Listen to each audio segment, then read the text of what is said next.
SIAM से रुखसत हों। रोज़ों के अंदर हमारी जो कोताहियाँ होती हैं, रोज़े को उनके पूरे आदाब के साथ हम रख नहीं पाते, तो उसका कुफारा सदका फितर के नाम से हमारे ऊपर वाजिब किया गया है।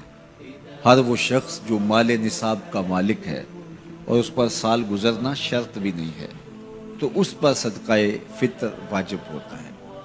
और सदका फितर के ज़रिए से हम गरीब लोगों को ईद की खुशियों में शामिल करते हैं।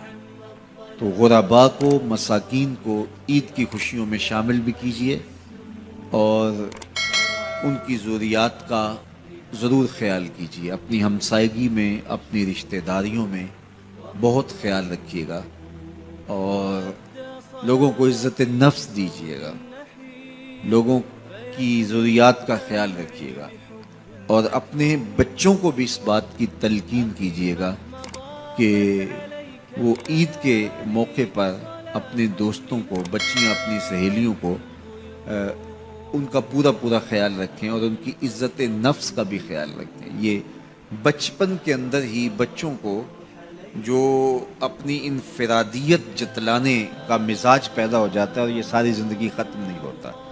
और ये अमूमी तौर पे ये वो मौक़े होते हैं जिन मौक़े पे ये एहसास उनका जो है वो उजागर होता है, फिर बढ़ता बढ़ता एक मर्ज़ बन जाता है।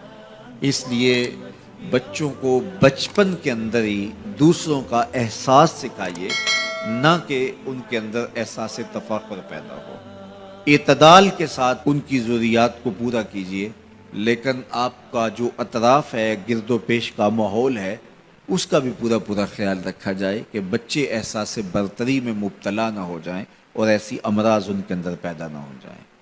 बल्कि बच्चों को राह खुदा में ख़र्च करने की तरगीब दीजिए।